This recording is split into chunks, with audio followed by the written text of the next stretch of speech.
Living a life of knowing that creativity is an addiction makes you fully aware of what creativity does to you. And when you get into those moments of awareness where you know that your creativity is about ready to bombard you, you're able to communicate with the inner self to, negotiate, to work things out. You don't have to do this to me. I realize I need this from you, but we can work it out. Learning how to work with your creativity. Unplugged, because we will always say yes to creativity. Totally Uncut, because we all make mistakes. So turn it into a tool. This is Arroe Unplugged. I'm a stream thinker. I believe in the power of now. Stream thinking is having the opportunity to give yourself permission to just write about what is going on here in the right now. Doesn't matter if it's a good thing, a bad thing, in the middle. Nobody else has to be able to relate with it. It's just exercising your stream thinking abilities. We've all got it. We all post things up on the social media all the time, and we don't really think about it. We just go and send it out. Learning how to trust your free-form writing. Here's what you got to do. It's such a simple exercise. 1 page, 10 minutes to write. Absolutely no editing. It's between you and that sheet of paper. It's going to give you plenty of time to talk about it in the end, because I believe that our best decisions are made in the right now. It is time for you to own your own leadership, the power of now. This is Stream Thinking. Today we're reading from May 31st, 2022. Living here in North Carolina for 37 years, and I'm still discovering amazing moments or complete belly flops. 2 men from the Carolinas became presidents of the United States. Now, I'm presently sitting inside Andrew Jackson State Park. He worked this land.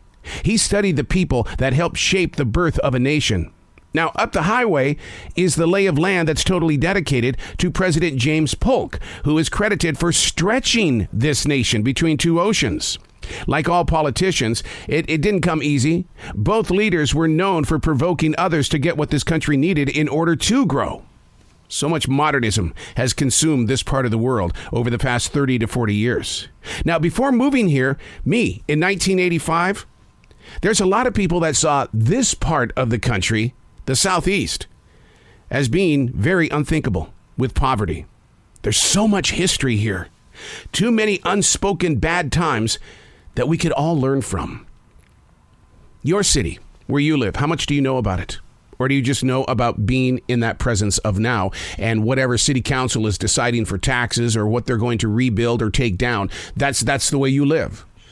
But there was something that always happened here long before you got here. This forest that I live in, right here in South Charlotte, North Carolina, where my life changed, and it wasn't overnight. It's been quite a journey. It was a book that was written about this part of the South and how people would run to this area to play by the lake that is only right there. It's just outside my window. They would play at the lake. They would eat wild grapes while smelling roses. When I read about that in a book about Charlotte, it changed me, because I'm going, wait. That's my land. That's what people did? Well, where is it? Well, it was reshaped by decision makers. It was mowed down. Dirt was placed over the trees. Everything was cleaned out because, well, here came the people. Where are we going to put them? We're going to build houses.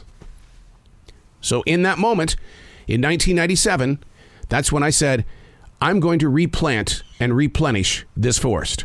1,700 trees. I had to learn the history in order to get this beauty that is outside this studio window today.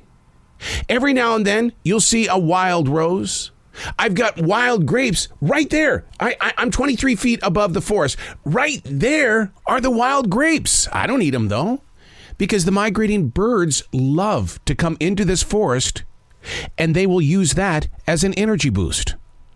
As for the water that flows into the lake, the stream is to my right. Knowing the history, understanding that every day there is something new to learn.